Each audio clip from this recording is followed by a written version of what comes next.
Marizas, si bule yang mengguncang Jakarta.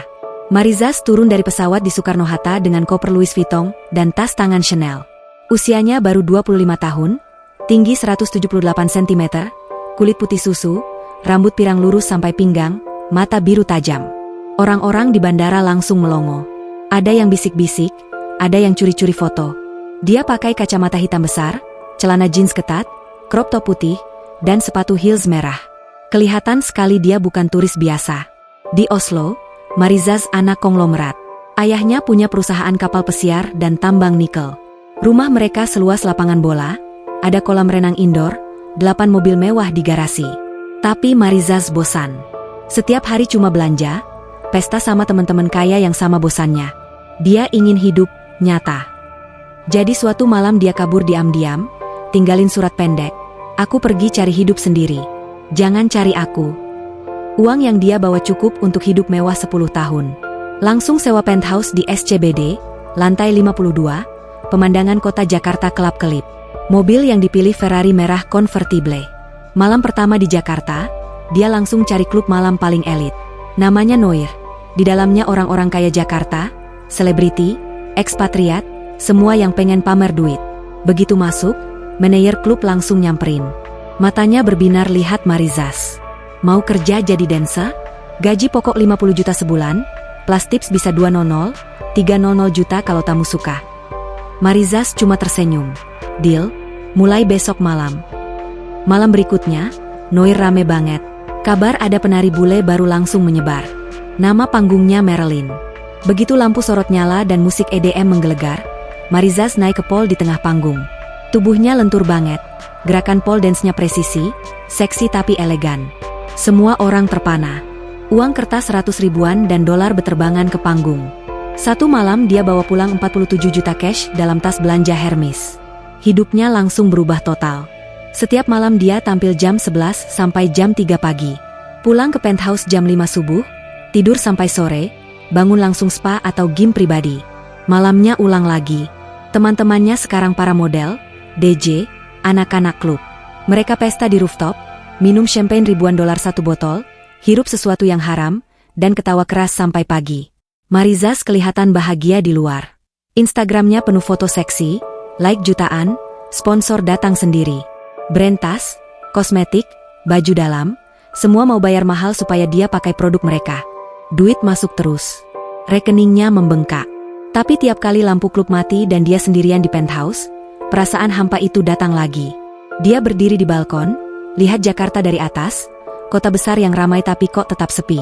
Suatu malam setelah tampil, dia duduk di bar sambil minum vodka soda. Matanya capek. Make up masih tebal, tapi wajahnya kelihatan lelah. Di pojok klub ada satu orang yang beda. Cowok biasa, pakai kemeja lengan pendek, celana jeans, sandal jepit. Dia pesan teh manis botol, duduk sendirian, cuma nonton panggung tanpa ekspresi nafsu seperti yang lain. Matanya justru kelihatan sedih. Marizas gak tahu kenapa dia terus melirik cowok itu. Mungkin karena cowok itu satu-satunya yang gak ngeliatin dada atau bokongnya. Tatapannya kayak orang yang lagi kasihan. Marizas kesel sendiri. Dia buru-buru habisin minumannya, ambil tas, keluar klub naik Ferrarinya. Tapi sepanjang jalan pulang, wajah cowok itu terus muncul di pikirannya. Namanya Ilham. Dia cuma temennya Satpam Noir. Kadang bantu-bantu ngurus parkiran kalau lagi sepi order ojek online. Gaji hariannya cuma 100 ribu, cukup buat makan dan bayar kos di daerah Cengkareng. Tapi malam itu dia kebetulan lewat, mampir bentar, dan lihat penari bule yang semua orang gila-gilain. Dia cuma geleng-geleng kepala dalam hati, kasihan banget orang secantik itu kok jual murah gitu. Marizas sampai penthouse, buka sepatu heelsnya, banting tas ke sofa. Dia buka kulkas, ambil sebotol wine mahal, tuang ke gelas besar. Duduk di sofa kulit putih, nyalain TV tapi gak nonton beneran. Pikirannya kosong. Tiba-tiba dia buka dompet, lihat foto keluarga di Oslo. Ayah, ibu, kakak perempuan. Semua tersenyum kaku. Dia tarik foto itu, robek perlahan, buang ke tempat sampah. Dia buka Instagram, scroll komentar. Banyak yang muji cantik, seksi, idaman. Tapi ada satu komentar yang beda. Semoga kamu cepat sadar. Mbak, cantik kok buat dilihatin orang banyak. Akunnya privat, nama cuma I. Marizas langsung kesel, blokir akun itu. Tapi entah kenapa, kata-kata itu nempel di kepalanya. Pagi harinya dia bangun jam 2 siang, kepala pusing. Langsung telepon teman sesama dancer, ajak brunch di resto mewah. Mereka ketawa-ketawa, foto bareng, pamer tas baru. Tapi di tengah-tengah makan, Marizas tiba-tiba diam. Dia lihat keluarga di meja sebelah, bapak, ibu, 2 anak kecil. Mereka lagi ketawa bareng, bapaknya suapin anaknya nasi goreng. Marizas tiba-tiba aja pengen nangis. Dia buru-buru bayar bil, pulang ke penthouse, tidur lagi. Malam berikutnya sama. Lampu neon, musik kenceng, pol, uang, tepuk tangan. Tapi tiap kali selesai tampil, perasaan hampa itu makin besar. Dia mulai minum lebih banyak. Kadang sampai gak ingat apa-apa pas bangun di penthouse dengan orang asing di sebelahnya. Uang tetap banyak, tubuh tetap cantik, tapi hatinya semakin bolong. Satu malam setelah tampil, dia lagi duduk di bar sendirian. Cowok pojok itu ada lagi. Masih pesan teh manis, masih duduk diam. Marizas gak tahan. Dia turun dari VIP, jalan mendekati cowok itu. Tumit heelsnya bunyi ketok-ketok di lantai klub. Semua orang melongo lihat Marilyn datang sendiri ke meja orang biasa. Marizas berdiri di depan Ilham, tangan di pinggang. Matanya tajam. Dia cuma bilang satu kalimat dalam hati, "Lo ngapain sih tiap malam ngeliatin gue kayak orang kasihan?" Tapi malam itu dia cuma melotot bentar, terus balik lagi ke VIP. Ilham cuma tersenyum kecil, bayar teh manisnya, keluar dari klub. Di luar dia naik motor butut, pulang ke kosannya yang cuma 3x4 meter. Sementara Marizas naik Ferrari pulang ke penthouse 52 lantai yang semua orang iri. Jakarta terus berisik. Lampu neon terus berkedip. Tapi di dalam hati Marizas, ada sesuatu yang mulai retak pelan-pelan. Harga sebuah malam. Marizas mulai merasa ada yang salah dengan tubuhnya. Setiap habis tampil, perutnya mules, kepala pusing berat, dan kadang langsung muntah di kamar ganti. Awalnya dia pikir cuma kecapean atau kebanyakan minum. Tapi sudah 2 minggu begitu terus. Suatu malam setelah turun panggung, dia lari ke toilet VIP, muntah sampai lemas. Dia lihat wajahnya di cermin, mata merah, bibir pucat di balik lipstik tebal. Dia sadar, ini bukan cuma mabuk biasa. Bos klub, seorang pria gemuk bernama Pak Rudi, mulai sering mendekat. Dia selalu pakai kemeja batik mahal dan jam tangan emas besar. Setiap Marizas selesai tampil, Pak Rudi datang bawa map tebal berisi uang dolar. "Marilyn, tamu VIP nomor 1 mau ketemu kamu privat. Bayarannya 300 juta satu malam. Cuma nemenin dinner sama ngobrol," katanya sambil tersenyum licin. Marizas tahu itu bohong. Dia pernah dengar cerita dari dancer lain, nemenin dinner, selalu berakhir di kamar hotel. Awalnya dia menolak halus. Tapi Pak Rudi terus mendesak. Gaji pokoknya mulai dipotong dengan alasan sepi, padahal klub tetap penuh setiap malam. Tips dari tamu mulai dikurangi dengan alasan biaya operasional. Rekening Marizas masih tebal, tapi pengeluaran lebih cepat. Sewa penthouse 120 juta per bulan, servis Ferrari 40 juta, belanja baju dan tas jutaan setiap minggu. Dia mulai pakai kartu kredit lebih sering. Satu malam dia hampir setuju.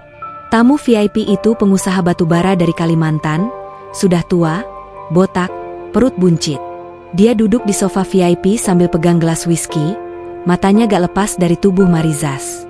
Pak Rudi membisik, 500 juta malam ini kalau kamu mau ikut ke suite presidential. Marizas menatap uang yang disodorkan, tumpukan dolar hijau tebal. Dia hampir mengangguk. Tapi tiba-tiba perutnya mules lagi. Dia lari ke toilet, muntah sampai lututnya lemas. Di luar toilet, Ilham lagi berdiri dekat pintu belakang. Malam itu dia bantu satpam kawal parkiran karena ada tamu penting.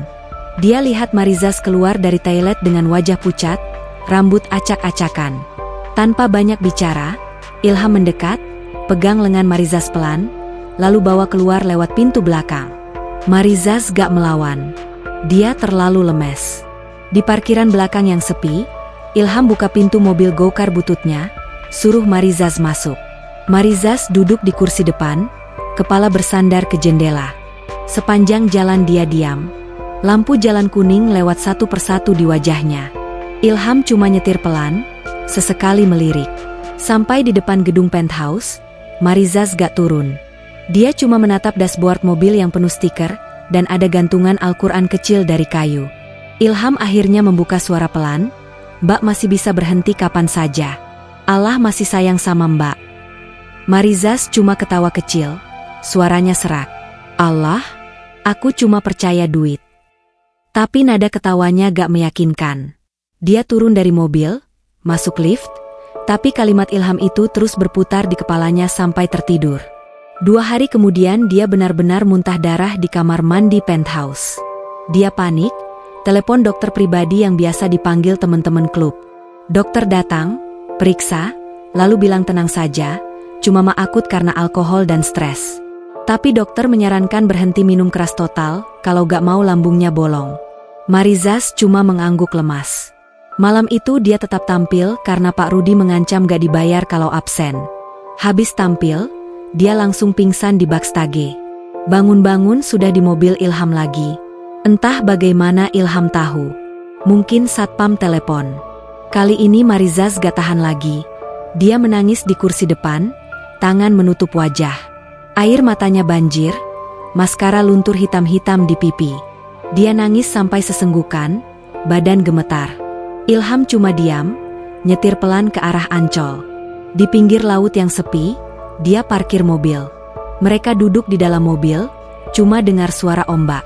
Marizas masih nangis. Setelah agak tenang, dia mulai cerita. Cerita tentang ayahnya yang dingin, ibunya yang sibuk pesta amal, kakaknya yang selalu iri. Cerita tentang Oslo yang indah tapi kosong. Cerita tentang dirinya yang sudah capek pura-pura bahagia. Ilham cuma mendengarkan. Gak menghakimi, gak memberi nasihat panjang. Cuma sesekali mengangguk. Setelah Marizas selesai, dia cuma bilang satu kalimat, "Mbak gak sendiri kok." Lalu dia nyalakan mesin lagi, antar Marizas pulang. Sejak malam itu, Ilham mulai sering muncul. Kadang bawa bubur ayam kalau tahu Marizas sakit. Kadang cuma duduk di lobi penthouse sambil nunggu Marizas pulang kalau sudah terlalu larut. Marizas mulai gak tahan lihat Ilham. Bukan karena suka, tapi karena malu. Cowok ini gak punya apa-apa dibanding dia, tapi kok selalu ada waktu dia jatuh. Sementara itu, Pak Rudi makin gencar. Dia mulai ancam akan sebarkan video Marizas mabuk dan bugil di grup-grup WhatsApp pengusaha, kalau gak mau melayani tamu VIP. Marizas takut. Dia mulai minum obat tidur supaya bisa tidur nyenyak. Tapi tiap bangun, rasa takut itu masih ada. Satu malam dia benar-benar hampir menyerah. Tamu VIP kali ini anak pejabat, mau ulang tahun ke-40, pesan seluruh lantai VIP. Pak Rudi bilang ini kesempatan terakhir. Kalau Marizas menolak, kontraknya diputus dan semua video bakal bocor. Marizas sudah di kamar ganti, pakai lingerie hitam, siap keluar. Tapi tiba-tiba perutnya mules lagi. Dia lari ke toilet, muntah sampai hampir pingsan. Di luar, Ilham lagi bantu satpam. Dia dengar dari temennya kalau Merlin dipaksa malam ini. Tanpa pikir panjang, Ilham masuk lewat pintu belakang, cari Marizas. Dia ketemu di koridor belakang, Marizas lagi duduk di lantai, nangis pelan. Ilham cuma tarik tangan Marizas, bawa keluar. Gak peduli satpam teriak-teriak, gak peduli Pak Rudi marah besar. Malam itu Marizas gak balik ke penthouse. Ilham bawa ke kosannya sendiri di Cengkareng.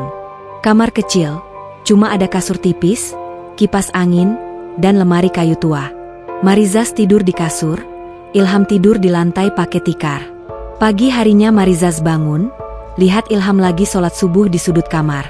Dia pura-pura tidur lagi, tapi hatinya bergetar aneh. Hari itu juga Marizas telepon pengacara, minta putus kontrak dengan Noir. Pak Rudi marah, tetap sebarkan beberapa foto buram Marizas mabuk. Tapi anehnya, gak ada yang terlalu peduli. Dunia malam cepat lupa. Nama Merlin perlahan menghilang dari obrolan klub. Marizas pindah dari penthouse. Dia masih punya tabungan ratusan juta, tapi dia tahu itu gak akan selamanya cukup. Dia mulai takut sama dirinya sendiri. Takut kalau dia balik lagi ke lampu neon. Takut kalau dia gak kuat. Tapi di kosan kecil Ilham malam itu, untuk pertama kalinya dalam beberapa tahun, dia tidur tanpa minum alkohol atau obat tidur. Dan untuk pertama kalinya juga, dia bermimpi tentang sesuatu yang bukan uang atau sorotan lampu. Jatuh bangun di kota orang. Marizas resmi keluar dari Noir. Hari pertama bebas, dia masih punya tabungan sekitar 2 miliar rupiah di bank. Cukup untuk bertahan lama kalau hidup normal. Tapi kebiasaan boros sudah terlalu dalam. Bulan pertama setelah berhenti, dia masih belanja tas dan sepatu mahal, makan di resto bintang 5, dan nongkrong di kafe rooftop. Uang keluar lebih cepat dari yang dia kira. Sewa penthouse tetap 120 juta per bulan, servis Ferrari 40 juta, belum lagi tagihan kartu kredit yang numpuk. 2 bulan kemudian, pengelola apartemen menagih tunggakan 2 bulan. Marizas panik. Dia jual Ferrarinya ke dealer di Pantai Indah Kapuk, dapat 1 miliar 300 juta. Lumayan, tapi rasanya sakit sekali lihat mobil merah kesayangannya pergi. Uang itu langsung dipakai lunasin tunggakan, bayar kartu kredit, dan sisanya ditabung. Penthouse akhirnya dilepas.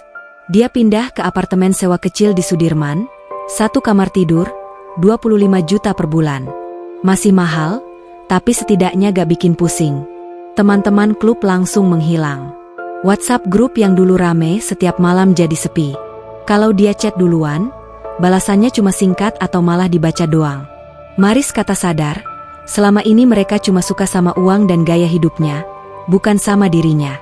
Dia mulai sering sendirian di apartemen baru, buka Netflix, pesan GoFood, tidur, bangun, ulang lagi. Tabungan terus menipis. 6 bulan setelah berhenti kerja malam, uangnya tinggal 300 juta. Dia mulai panik beneran. Harus cari kerja. CV dibuat seadanya. Lulus SMA di Norwegia, pengalaman kerja, entertainer, 5 tahun. Dia coba apply jadi model iklan, pramugari, bahkan resepsionis hotel bintang 5. Semua ditolak. Wajah dan badannya memang cantik, tapi banyak yang takut sama masa lalunya. Kabar dia pernah jadi penari pole dance sudah menyebar di kalangan HRD Jakarta. Akhirnya dia coba lowongannya yang gak peduli latar belakang. Kasir minimarket Alfmart di daerah Cempaka Putih. Gaji 2,8 juta per bulan plus BPJS. Dia datang interview pakai kemeja putih biasa dan celana hitam, rambut diikat kuncir kuda, tanpa make up tebal. Manajer tokonya melongo, "Serius mau kerja di sini, Mbak? Bule kok mau jadi kasir?" Maris kata cuma tersenyum. "Serius, saya butuh kerja." Diterima langsung. Hari pertama kerja, seragam biru hijau kebesaran, name tag, Marizas, cashier. Banyak pelanggan foto-foto diam-diam. Ada yang pura-pura bayar lambat biar bisa ngobrol. Ada yang ngejek pelan, "Bule kok jatuh miskin ya?" Maris kata cuma diam, scan barang, kasih kembalian, senyum paksa. Pulang kerja jam 10 malam, naik angkot 2 kali, sampai kosan baru di gang kecil Cempaka Putih. Kamar 3x3 meter, lantai keramik dingin, kasur tipis, kipas angin berisik, kamar mandi luar bareng tetangga. Sewa 1,2 juta per bulan. Malam pertama di kos baru, dia duduk di lantai, buka dompet, lihat sisa uang di ATM tinggal 87 juta. Dia nangis pelan sampai tengah malam. Semua tas branded, sepatu, perhiasan sudah dijual lewat konsigmen online. Tinggal beberapa baju biasa dan 1 koper kecil. Dari penthouse 52 lantai ke kamar sempit tanpa AC. Dari Ferrari ke angkot. Dari ratusan juta semalam ke 2,8 juta sebulan. Tetangga kos banyak yang nyinyir. Ibu-ibu kompleks suka ngomong di belakang, "Itu bule pasti mantan pelacur, makanya sekarang miskin." Ada yang bilang langsung ke muka pas antre kamar mandi, "Cantik-cantik kok hidup susah, dulu pasti nakal ya." Maris kata cuma senyum tipis. Balik ke kamar, tutup pintu, nangis lagi. Ilham tetap datang. Seminggu 2 kali bawa makanan, nasi uduk, martabak, atau bubur ayam. Kadang cuma duduk di teras kos, ngobrol bentar. Maris kata masih canggung, tapi dia gak pernah nolak makanan yang dibawa. Uang 87 juta itu terus berkurang. Bayar listrik, air, makan sehari-hari, transport. Dia mulai makan mie instan tiap malam supaya hemat. Badannya kurus, tulang pipi makin tajam, mata cekung. 1 bulan kerja kasir, dia sudah bisa senyum beneran ke pelanggan. Tapi capeknya beda. Berdiri 8 jam, kaki pegal, punggung sakit. Pulang malam, kadang hujan, basah kuyup naik angkot. Pernah suatu malam dia pulang jam 11, gang gelap, ada cowok mabuk nguntit. Dia lari sampai kos, kunci pintu, duduk gemetar di lantai. Besoknya Ilham tahu, langsung datang, kasih senter kecil dan semprotan merica. Pakai ini kalau ada yang macem-macem, katanya pelan. Maris kata mulai sering sakit. Flu, batuk, demam. Badan gak kuat lagi kayak dulu. Dokter bilang kurang istirahat dan kurang gizi. Dia cuma bisa minum paracetamol dan vitamin murah. Gaji pertama 2,8 juta masuk. Langsung habis bayar kos, listrik, makan sebulan depan. Gak ada sisa buat apa-apa lagi. Malam-malam dia sering duduk di kasur. Buka HP, lihat foto lama. Penthouse, Ferrari, pesta, lampu klub. Dia hapus satu persatu. Lalu buka galeri kosong, cuma foto selfie pakai seragam kasir. Dia ketawa kecil, tapi matanya basah. Dari Merlin jadi Marizaz biasa. Dari idola klub jadi kasir yang dilupain begitu keluar pintu. Satu malam dia pulang kerja, hujan deras. Angkot mogok, dia jalan kaki 20 menit, basah total. Sampai kos, kamar bocor di 3 titik. Dia taruh ember bekas, duduk di sudut, peluk lutut. Nangisnya gak ada suara lagi, cuma air mata jatuh terus. Dia buka dompet, lihat sisa uang cash 300 ribu. Besok gajian lagi, tapi dia tahu itu gak akan cukup selamanya. Ilham datang malam itu juga, bawa payung besar dan plastik nasi goreng. Lihat Marizaz duduk basah di lantai. Dia cuma diam, masuk, ambil handuk tetangga, lep rambut Marizaz pelan-pelan. Maris kata gak ngomong apa-apa, cuma biarkan. Setelah itu Ilham duduk di lantai sebelahnya, buka nasi goreng, suapi Marizaz pakai sendok plastik. Mereka makan berdua dalam diam, cuma suara hujan dan ember bocor. Malam itu Marizaz tidur dengan perut kenyang pertama kali dalam 2 minggu. Dia mimpi aneh, dia lagi berdiri di tengah lampu neon, tapi lampunya mati satu persatu. Lalu ada cahaya kecil dari arah yang jauh. Dia bangun subuh, lihat Ilham lagi tidur di teras kos. Badannya meringkuk pakai jaket tipis. Marizaz buka pintu pelan, taruh selimut tipis di atas badan Ilham. Lalu dia balik ke kamar, duduk di kasur, tatap dinding kosong. Dia tahu hidupnya sekarang susah banget. Tapi entah kenapa, pertama kalinya dia merasa ada orang yang benar-benar peduli tanpa minta apa-apa. Dan itu cukup buat dia bangun pagi harinya. Pakai seragam kasir lagi, naik angkot ke tempat kerja, senyum ke pelanggan meski kaki masih pegal. Jakarta tetap ramai. Hujan tetap turun. Tapi di kamar kos 3x3 meter itu, Marizaz mulai belajar arti kata cukup. Pertemuan dengan Al-Quran. Marizaz mulai sering jatuh sakit. Badannya kurus sekali, beratnya turun hampir 10 kilo dalam 3 bulan. Muka yang dulu penuh jadi cekung, mata birunya kelihatan besar dan lelah. Suatu malam habis shift kasir, dia pulang naik angkot, kepala pusing berat, badan panas dingin. Sampai kos langsung ambruk di kasur tanpa ganti baju. Malam itu dia demam tinggi, badan gemetar, gak bisa bangun sama sekali. Ilham dapat kabar dari tetangga kos yang kebetulan kenal dia. Langsung datang jam 11 malam, bawa tas plastik berisi obat demam, air mineral, dan bubur ayam hangat. Lihat Marizaz meringkuk di kasur, bibir kering, dia panik. Langsung panggil ojek, bawa Marizaz ke klinik 24 jam di dekat Rawamangun. Dokter periksa, bilang tipes ringan ditambah kurang gizi berat dan stres. Harus istirahat total seminggu, minum obat teratur, makan makanan bergizi. Resepnya mahal buat ukuran Marizaz sekarang, hampir 300 ribu. Ilham bayarin semua tanpa banyak omong. Malam itu juga dia bawa Marizaz balik ke kos. Kasih obat, paksa makan bubur sedikit-sedikit. Marizaz lemas banget, cuma bisa mengangguk pelan. Ilham gak pulang. Dia duduk di teras kos semalaman, takut Marizaz kenapa-kenapa.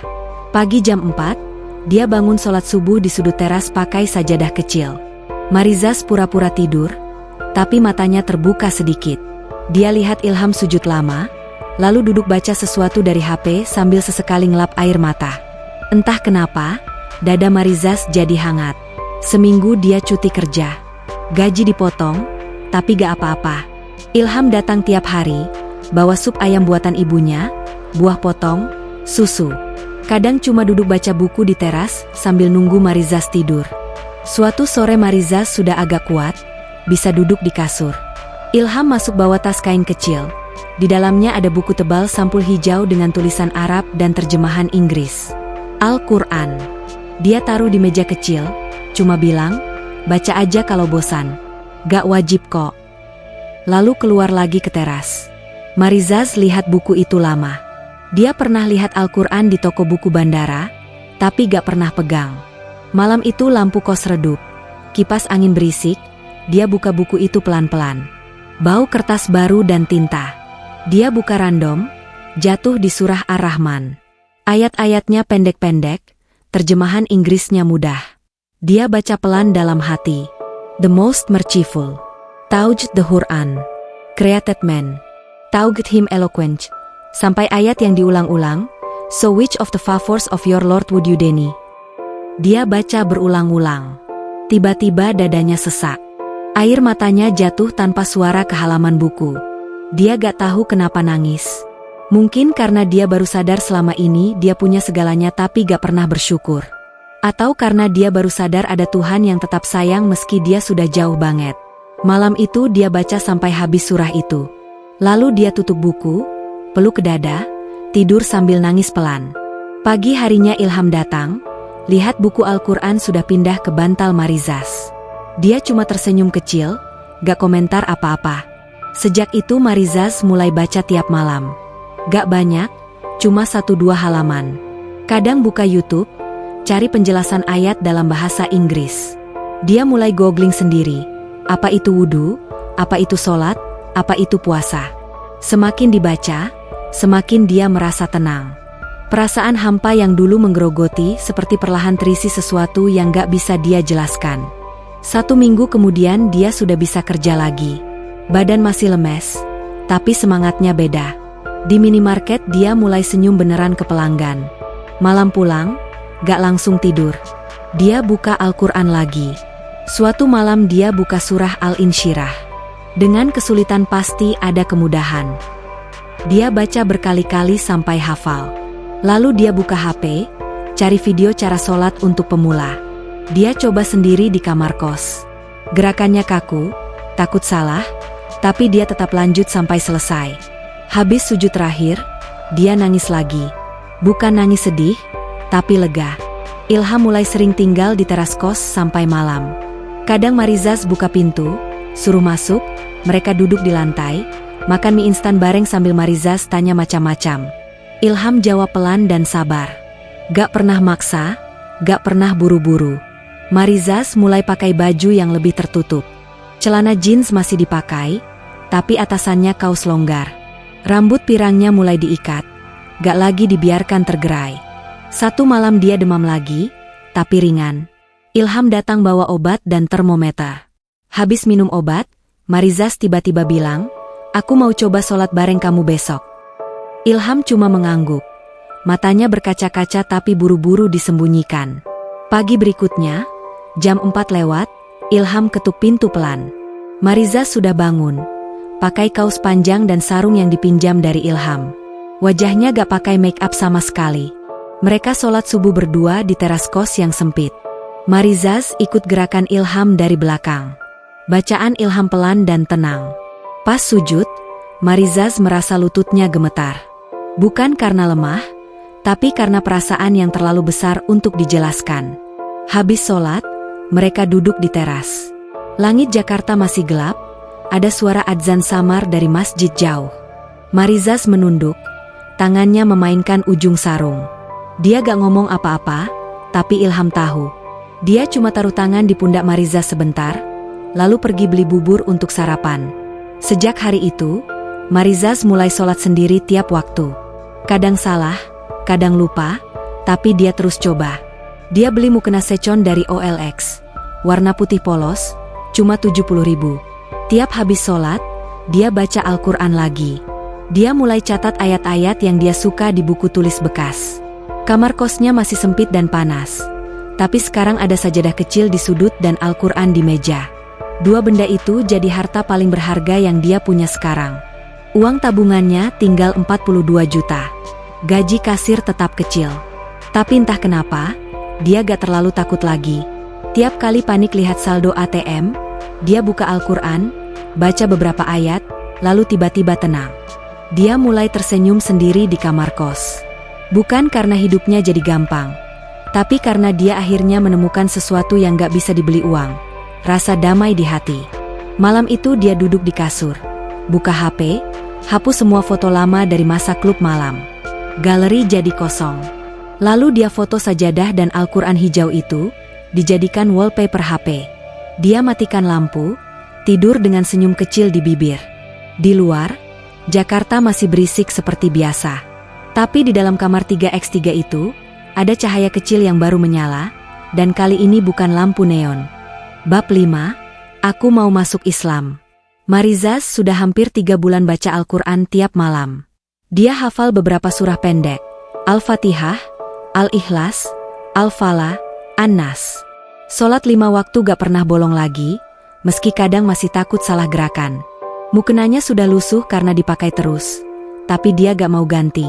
Tiap habis maghrib, dia duduk di lantai kamar kos, buka buku catatan kecil, tulis ayat yang baru dia baca beserta artinya dalam bahasa Inggris. Buku itu jadi diari barunya. Satu malam habis Isya, dia duduk di kasur, tatap dinding kosong lama. Lalu dia ambil HP, buka chat Ilham. Jarinya bergetar. Dia ketik satu kalimat, hapus lagi, ketik lagi, akhirnya kirim, "Aku mau masuk Islam." Beneran. Ilham baca pesan itu jam 11 malam. Dia langsung telepon, tapi Marizas gak angkat, takut nangis kalau dengar suara. Ilham cuma balas, "Besok pagi aku jemput, kita ke ustadzah yang baik." Marizas cuma balas stiker hati hijau. Pagi harinya Ilham datang jam 7. Marizas sudah pakai mukena putih lusuh, rambut diikat rapi, wajah tanpa make up. Mereka naik motor butut Ilham ke masjid kecil di daerah Cipinang. Masjidnya sederhana, cat hijau pudar, halamannya kecil. Di dalam ada ustadzah parubaya bernama Bu Fatimah, jilbab coklat, senyum ramah. Ilham sudah cerita sebelumnya lewat telepon. Mereka duduk di ruang kecil sebelah masjid. Bu Fatimah tanya pelan, kenapa Marizas mau masuk Islam? Marizas cerita panjang. Dari penthouse sampai kosan sempit, dari lampu klub sampai sajadah kecil, dari hampa sampai ketenangan yang dia rasakan tiap sujud. Air matanya jatuh sendiri. Bu Fatimah cuma mengangguk-angguk. Sesekali kasih tisu. Bu Fatimah bilang, masuk Islam itu gampang, tapi menjalaninya butuh keseriusan. Dia ajak Marizas belajar dulu 2 bulan. Tauhid, rukun Islam, rukun iman, cara wudhu dan sholat yang benar, halal haram dasar. Marizas mengangguk keras. Dia mau. Setiap Sabtu dan Minggu pagi, Ilham antar Marizas ke masjid itu. Kadang belajar sampai zuhur, pulangnya makan soto di warung sebelah masjid. 2 bulan berlalu cepat. Marizas sudah hafal banyak hal. Dia sudah bisa baca Al-Fatihah dengan tajwid sederhana. Dia tahu bedanya syirik dan tauhid. Dia tahu kenapa harus tutup aurat. Dia tahu dosa riba, zina, dan minuman keras. Semakin banyak tahu, semakin dia takut sama masa lalunya. Tapi Bu Fatimah selalu bilang, Allah Maha Pengampun. Yang penting sekarang kamu mau berubah. Hari syahadat ditentukan, Jumat pagi setelah sholat Jumat. Cuma dihadiri Ilham, Bu Fatimah, dan beberapa jamaah tetap masjid. Marizas mandi besar pagi-pagi, pakai baju kurung putih baru yang dibeli Ilham di Tanah Abang seharga 120.000. Rambutnya ditutup kerudung segi 4 putih polos. Di dalam masjid, dia duduk di depan Bu Fatimah. Tangan gemetar. Bu Fatimah ajarkan 2 kalimat syahadat pelan-pelan. Marizas ikut ucapkan dengan suara bergetar. Asyhadu an la ilaha illallah, wa asyhadu anna Muhammadar Rasulullah. Habis itu dia nangis sesenggukan. Semua orang di ruangan ikut berkaca-kaca. Ilham berdiri di belakang, matanya merah, tapi senyumnya lebar banget. Bu Fatimah peluk Marizas lama. Lalu kasih nama baru, Marizas Zahra Putri. Zahra artinya bunga yang berseri. Semoga hidupmu sekarang jadi lebih indah, katanya lembut. Marizas cuma mengangguk, gak bisa ngomong. Pulang dari masjid, Ilham antar Marizas makan bakso di pinggir jalan. Mereka duduk di bangku plastik, makan dari mangkok besar. Marizaz makan lahap, kerudungnya masih baru, wajahnya cerah banget. Ilham cuma lihat diam-diam, senyum terus. Malam harinya Marizaz telepon keluarga di Norwegia lewat video call. Dia pakai kerudung putih, duduk di kamar kos. Ibunya angkat telepon, senyum lebar awalnya, tapi langsung berubah pas lihat kerudung. Kakak perempuannya yang ikut di belakang langsung teriak, "Apa-apaan ini, Marizaz? Kamu gila ya masuk agama teroris?" Ayahnya cuma diam, matanya dingin. Marizaz cuma bilang pelan, "Aku sudah syahadat hari ini. Namaku sekarang Marizaz Zahra Putri. Aku bahagia banget, Ma." Ibunya langsung nangis, tapi bukan nangis bahagia. "Kamu buang warisan keluarga, buang agama kami, buang segalanya. Jangan pernah telepon lagi kalau begini." Lalu telepon ditutup. Marizaz duduk diam di kasur. HP ditaruh di samping. Air matanya jatuh lagi, tapi kali ini gak sesedih dulu. Dia buka Al-Quran, baca surah Al-Kahfi yang baru saja dihafal sebagian. Habis itu dia sholat sunnah syukur 2 rakaat. Sujudnya lama banget. Dia berterima kasih karena akhirnya punya Tuhan yang benar-benar sayang, bukan cuma keluarga yang sayang kalau dia kaya dan cantik. Sejak hari itu dia pakai kerudung setiap keluar kamar. Di minimarket, seragam kasir ditambah kerudung putih polos. Banyak pelanggan kaget, tapi dia tetap senyum. Ada yang ngejek, "Bule kok pakai jilbab, lucu banget." Ada yang muji, "Cantik banget, Mbak, makin anggun." Dia cuma jawab, "Makasih," lalu lanjut scan barang. Uang tabungannya tinggal 28 juta. Gaji kasir tetap kecil. Tapi Marizaz Zahra sekarang tidur lebih nyenyak. Tiap subuh dia bangun sendiri, wudu di ember, sholat di sajadah kecil. Habis itu duduk baca Al-Quran sampai matahari terbit. Kadang Ilham ikut sholat berjamaah di teras kos. Mereka gak banyak ngomong, tapi udara pagi terasa lebih segar. 1 minggu setelah syahadat, dia buka lemari, keluarkan semua baju pendek dan ketat yang masih tersisa. Masukin ke plastik besar, kasih ke tetangga kos yang mau. Lemari sekarang cuma isi gamis secon, kerudung polos, dan beberapa kaos panjang. Dia lihat cermin kecil di dinding, senyum kepantulan dirinya yang sekarang. Bukan Marilyn lagi, bukan Marizaz yang dulu, tapi Zahra, cewek bule berkerudung yang tinggal di kos 3x3 dan kerja kasir gaji 2 jutaan, tapi hatinya penuh banget. Malam itu dia tidur sambil peluk Al-Quran hijau. Di luar hujan gerimis. Di dalam kamar, cuma ada suara kipas angin dan napas tenang. Jakarta tetap berisik seperti biasa. Tapi di hati Marizaz Zahra Putri, sekarang ada nama baru, iman baru, dan harapan baru yang gak ternilai harganya. Ujian setelah taubat.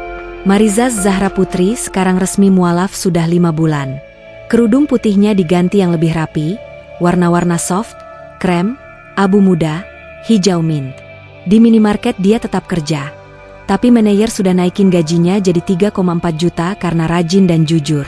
Lumayan, cukup buat bayar kos, makan, dan beli beras 10 kilo tiap bulan. Tapi hidup malah terasa lebih susah daripada sebelum syahadat. Uang 28 juta yang tersisa habis dalam 3 bulan. Harus beli mukena baru, gamis, Al-Quran yang lebih besar, buku-buku fikih secon, dan bayar iuran listrik yang naik. Tiap akhir bulan dia cuma punya sisa 200 ribu di dompet. Makan jadi mie instan polos ditambah telur mata sapi. Kadang cuma roti tawar sama teh manis. Badannya kurus lagi, tulang pipi makin menonjol. Tetangga kos masih suka nyinyir. Ibu-ibu warung bilang keras-keras, "Bule mualaf kok miskin banget, pasti cuma cari perhatian." Ada yang bisik-bisik pas dia lewat, "Dulu penari telanjang, sekarang pura-pura suci." Marizaz Zahra cuma senyum kecil, cepetin langkah, masuk kamar, tutup pintu, lalu sholat istikharah minta sabar. Dia mulai jualan online biar ada tambahan. Bikin brownies coklat di dapur umum kos. Resepnya dia cari di YouTube, beli oven listrik kecil secon seharga 400 ribu, nyicil. Browniesnya enak, padat, coklatnya pekat. Dia foto pakai HP jadul, posting di Instagram baru bernama Zahra Brownies.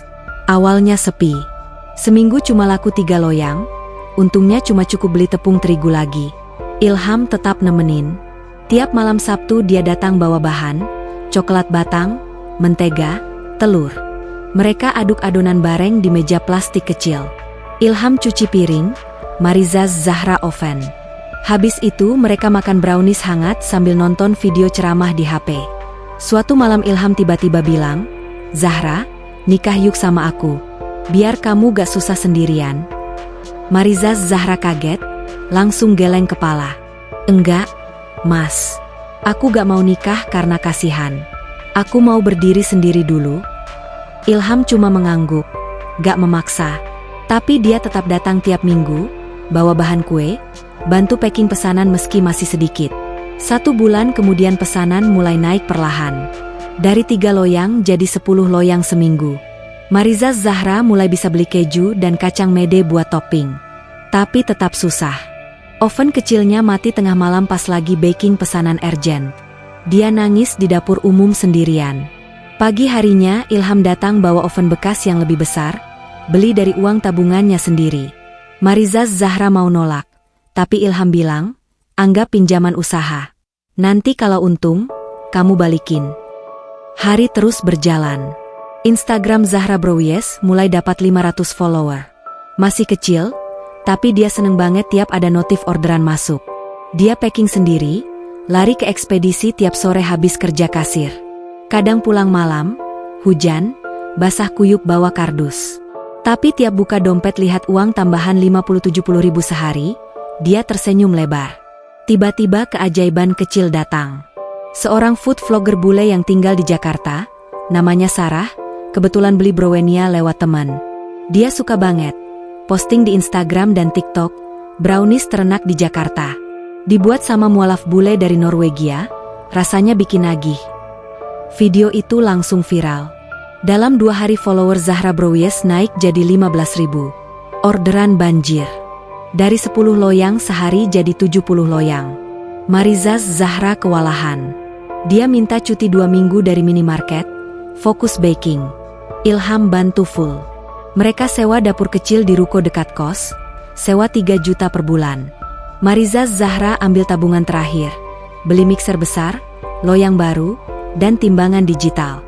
Mereka kerja dari jam 5 subuh sampai jam 11 malam. Tangan Mariza Zahra penuh luka bakar kecil, punggung pegal, tapi dia ketawa terus. Uang masuk pertama kali 28 juta dalam seminggu. Dia langsung transfer balik ke Ilham 5 juta buat oven, sisanya buat modal tambah. 2 bulan kemudian, Zahra Brownies sudah punya logo sederhana. Bunga Zahra warna coklat. Mariza Zahra buka toko kecil di pinggir Jalan Cempaka Putih, luas 4x6 meter, sewa 18 juta setahun. Dia pasang papan tulis tangan, Zahra Brownies Halal Homemade. Dia berhenti kerja kasir. Gaji pertamanya sendiri dari brownies, 42 juta sebulan. Masih kecil buat orang kaya, tapi buat dia rasanya seperti mimpi. Dia tetap tinggal di kos 3x3. Uangnya dipakai buat bayar utang kecil-kecilan, beli kulkas baru buat stok, dan sisihkan buat sedekah tiap Jumat. Dia mulai ngajar ngaji gratis buat anak-anak tetangga tiap minggu pagi di teras toko. Anak-anak suka banget sama Teteh Bule, yang sabar ngajarin huruf hijayah. Ilham datang tiap hari bantu angkat-angkat barang. Suatu sore habis maghrib, toko sudah tutup. Mereka duduk di trotoar depan toko makan bakso pinggir jalan. Ilham tiba-tiba buka dompet, keluarin cincin perak polos. Dia taruh di meja plastik. Mariza Zahra langsung salah tingkah. Ilham cuma bilang pelan, "Sekarang kamu sudah bisa berdiri sendiri. Aku tanya lagi, mau gak jadi istri aku?" Kali ini Mariza Zahra gak langsung nolak. Dia lihat cincin itu lama, lalu lihat Ilham yang matanya penuh harap. Dia ambil cincinnya, masukin sendiri ke jarinya. Mereka cuma senyum, gak banyak kata. Malam itu Ilham antar Mariza Zahra pulang ke kos. Motor bututnya masih sama, tapi sekarang ada stiker kecil, Zahra Brownies, di bodi samping. Sebulan kemudian mereka akad nikah di masjid yang sama tempat Mariza Zahra syahadat dulu. Cuma dihadiri 40 orang. Bu Fatimah, tetangga kos, karyawan toko baru 2 orang, dan teman-teman Ilham driver ojek online. Mariza Zahra pakai gamis putih polos dan kerudung satin krem. Ilham pakai beskap coklat sederhana. Maharnya Al-Quran besar dan seperangkat alat sholat. Walimah cuma nasi kotak 150 porsi di halaman masjid. Semua orang bilang itu acara paling hangat yang pernah mereka datang. Malam pertama mereka tinggal di kos Mariza Zahra yang masih 3x3. Kasur tipis, kipas angin berisik. Tapi mereka tidur pelukan, ketawa-ketawa kecil sampai subuh. Pagi harinya mereka sholat berjamaah, lalu buka toko bareng seperti biasa. Zahra Brownies terus berkembang. 3 cabang kecil dibuka dalam setahun, 1 di Rawamangun, 1 di Kelapa Gading, 1 di Depok. Mariza Zahra tetap pakai kerudung polos, tetap senyum ramah ke setiap pelanggan. Dia gak pernah lupa tiap Jumat pagi tutup toko 2 jam buat ngajar ngaji anak-anak gratis. Uang sekarang cukup. Tapi Mariza Zahra dan Ilham tetap hidup sederhana. Motor butut diganti motor Matic Secon. Kos 3x3 akhirnya diganti kontrakan kecil 2 kamar di belakang toko pusat. Di dinding ruang tamu cuma ada kaligrafi besar, Fabiai ala Irabikuma Tukadziban. Mariza Zahra lelet jalannya tiap lewat situ. Selalu senyum kecil. Ujian masih datang. Kadang orderan sepi, kadang oven rusak, kadang ada pelanggan komplain. Tapi sekarang dia gak takut lagi. Tiap susah, dia dan Ilham duduk bareng di sajadah, baca Al-Quran, lalu semua terasa ringan lagi. Malam itu, habis Isya, Mariza Zahra duduk di teras kontrakan baru. Dia lihat langit Jakarta yang penuh polusi, tapi tetap ada bintang kecil berkedip. Dia tarik napas dalam, lalu tersenyum. Dari lampu neon yang dulu membutakan, sekarang dia punya cahaya kecil di hati yang gak pernah mati. Cahaya di ujung sajadah. Setahun sudah berlalu sejak akad nikah sederhana itu. Zahra Brownies sekarang punya 3 cabang kecil yang selalu ramai. Cabang pusat di Cempaka Putih sudah direnovasi jadi 2 lantai. Bawah buat produksi dan kasir, atas jadi ruang ngaji gratis tiap minggu pagi plus tempat istirahat karyawan. Karyawan ada 8 orang. Semuanya anak-anak kampung sekitar yang dulu cuma lulusan SMA. Mariza Zahra ajarin mereka cara bikin brownies, cara senyum ke pelanggan, dan cara sholat yang benar kalau ada yang masih bolong. Mariza Zahra dan Ilham pindah ke kontrakan baru di belakang toko pusat. Rumahnya kecil, 2 kamar tidur, 1 ruang tamu, dapur sempit, tapi ada halaman kecil yang ditanami daun mint dan kemangi. Pagarnya cuma anyaman bambu, motor Matic Secon diparkir di depan.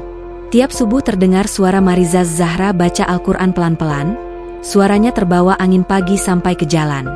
Pernikahan mereka sederhana, tapi bahagianya luar biasa. Ilham tetap narik ojek online pagi sampai siang, sore bantu di toko. Mariza Zahra yang ngurus keuangan dan resep. Malam hari mereka duduk bareng di teras, hitung untung rugi hari itu, lalu sholat Isya berjamaah, dilanjut baca Al-Quran bergantian. Kadang mereka ketawa kalau salah baca tajwid, tapi tetap lanjut sampai ngantuk. Suatu pagi Mariza Zahra buka HP, ada email dari ibunya di Norwegia. Subjeknya cuma, Mama mau ke Jakarta. Isinya pendek, ibunya mau datang sendiri, tanpa ayah dan kakak. Mariza Zahra kaget, tangannya gemetar. Sudah 2 tahun lebih gak ada kabar sama sekali. Dia tunjukin email ke Ilham. Ilham cuma peluk dari belakang, bilang pelan, kita sambut aja dengan baik. Ibunya datang 3 minggu kemudian. Turun di Soekarno-Hatta pakai mantel tebal meski Jakarta lagi panas. Rambutnya sudah banyak uban, wajahnya kelihatan capek perjalanan. Mariza Zahra dan Ilham jemput pakai mobil pick-up Secon yang dipakai angkut brownies. Ibunya kaget lihat mobil butut, tapi naik juga tanpa protes. Sepanjang jalan pulang mereka diam. Ibunya cuma lihat keluar jendela, Jakarta yang macet dan berisik. Sampai kontrakan kecil, ibunya masuk, lihat ruang tamu sederhana, sofa kain biasa, karpet plastik, rak buku penuh kitab agama, dan kaligrafi besar di dinding. Mariza Zahra kasih teh hangat, duduk di lantai depan ibunya. Ibunya lihat anaknya yang sekarang. Kerudung krem rapi, gamis panjang, wajah tanpa make up tapi cerah banget. Malam itu ibunya tidur di kamar tamu yang sebenarnya cuma kamar cadangan penuh kardus brownies. Mariza Zahra dan Ilham tidur di kamar utama, kasur tipis seperti biasa. Pagi-pagi ibunya bangun karena suara Mariza Zahra baca Al-Quran subuh. Dia buka pintu kamar pelan, ngintip dari celah. Lihat menantunya sholat di belakang, Anaknya sujud lama. Ibunya berdiri diam di situ sampai selesai. Hari kedua ibunya ikut ke toko. Lihat Mariza Zahra melayani pelanggan dengan senyum ramah, kasih tester brownies gratis ke anak kecil, ngobrol sama ibu-ibu pembeli. Lihat karyawan manggil, Bu Zahra, dengan hormat. Lihat papan harga brownies yang murah tapi antrean panjang. Ibunya cuma diam, tapi matanya berkaca-kaca. Malam harinya mereka makan malam bareng di lantai pakai tikar. Menu cuma nasi, ayam goreng, tempe, sambal, dan sayur kolplai. Ibunya makan pakai tangan seperti orang Indonesia, meski agak kaku. Habis makan, Mariza Zahra cerita panjang. Dari klub malam sampai syahadat, dari kos 3x3 sampai punya toko sendiri, dari hampa sampai damai. Ibunya cuma dengar, sesekali ngelap air mata pakai tisu. Hari terakhir sebelum pulang, ibunya peluk Mariza Zahra lama banget di teras kontrakan. Nangis pelan di bahu anaknya. Lalu dia buka tas, keluarin kotak kecil berisi liontin emas berbentuk salib yang dulu sering dipakai Mariza Zahra kecil. Ibunya taruh di tangan Mariza Zahra, bilang pelan dalam bahasa Norwegia, "Mama salah. Kamu jauh lebih bahagia sekarang. Mama bangga." Mariza Zahra cuma peluk ibunya lagi, gak bisa ngomong. Ibunya pulang ke Norwegia dengan membawa 2 koper penuh brownies kemasan. 2 minggu kemudian datang email lagi, ayahnya dan kakaknya mulai buka blokiran WhatsApp. Kakaknya kirim pesan pendek, "Kangen." Mariza Zahra cuma balas stiker hati dan foto brownies baru rasa matcha. Zahra Brownies terus berkembang. Cabang keempat dibuka di BSD, cabang kelima di Bekasi. Mariza Zahra mulai bagi-bagi beasiswa buat anak yatim di sekitar toko tiap tahun ajaran baru. Tiap Jumat pagi tetap tutup toko 2 jam buat ngajar ngaji gratis. Anak-anak sekarang ada 40 orang, duduk di lantai atas, baca Iqra Baralowing sama Teteh Bule. Malam-malam, kalau toko sudah tutup, Mariza Zahra dan Ilham sering duduk di halaman belakang kontrakan. Lihat bintang yang jarang kelihatan karena polusi. Kadang mereka cuma diam, pegangan tangan, dengar suara motor lewat dan adzan Isya dari masjid dekat. Mariza Zahra sering bilang dalam hati, "Allah bikin hidupku susah dulu supaya aku tahu arti bahagia yang beneran." Satu malam dia hamil. Tes pak positif 2 garis. Ilham kaget sampai melonjak dari kursi plastik. Peluk Mariza Zahra sampai angkat. Mereka ketawa bareng di teras sampai tetangga pada ngintip. Pagi harinya mereka ke dokter kandungan. Usia kandungan baru 6 minggu. Dokter bilang sehat, cuma disuruh makan banyak karena berat badan Mariza Zahra masih kurus. Kehamilan berjalan lancar. Mariza Zahra tetap kerja, cuma gak angkat-angkat barang berat lagi. Perutnya mulai membuncit di bulan kelima. Pelanggan pada seneng, banyak yang kasih selamat, kasih baju bayi gratis. Ilham tambah rajin narik ojek, nabung buat persalinan. Anaknya lahir perempuan, tanggal 17 Ramadan, jam 4 subuh tepat setelah Mariza Zahra selesai sahur. Berat 3,2 kilo, kulit putih, rambut hitam tipis, mata biru seperti ibunya. Namanya Aisyah Zahra. Mariza Zahra gendong bayinya habis mandi, azan di telinga kecil itu pelan-pelan. Ilham cuma berdiri di samping, matanya basah terus. Rumah kontrakan sekarang rame. Suara tangis bayi, suara Mariza Zahra nyanyi lagu Nina Bobo versi Arab, suara Ilham pulang bawa susu dan popok. Tiap malam mereka sholat berjamaah bertiga. Ilham imam, Mariza Zahra makmum, Aisyah tidur di ayunan kain. Malam terakhir cerita ini, Mariza Zahra bangun tahajud sendirian. Ilham dan Aisyah tidur pulas. Dia gelar sajadah di ruang tamu, sholat 2 rakaat, lalu sujud lama banget. Air matanya jatuh ke sajadah. Dia gak minta apa-apa lagi, cuma berterima kasih. Terima kasih karena dulu Allah biarkan dia jatuh sampai paling bawah, supaya dia tahu jalan pulang yang benar. Habis sujud, dia duduk. Lihat foto pernikahan mereka yang dipajang kecil di dinding. Dia pakai gamis putih, Ilham pakai beskap coklat, senyum lebar di depan masjid kecil. Di bawah foto itu tertulis tangan, dari lampu neon ke sajdah, dari Marilyn ke Zahra, dari kosong ke penuh. Mariza Zahra tersenyum kecil, matikan lampu, balik ke kamar. Peluk Ilham dari samping, cium kening Aisyah yang tidur nyenyak. Di luar, Jakarta masih berisik seperti biasa. Tapi di kontrakan kecil itu, Ada 3 orang yang tidur dengan hati tenang, karena tahu besok pagi matahari tetap terbit, brownies tetap laku, dan Allah tetap sayang.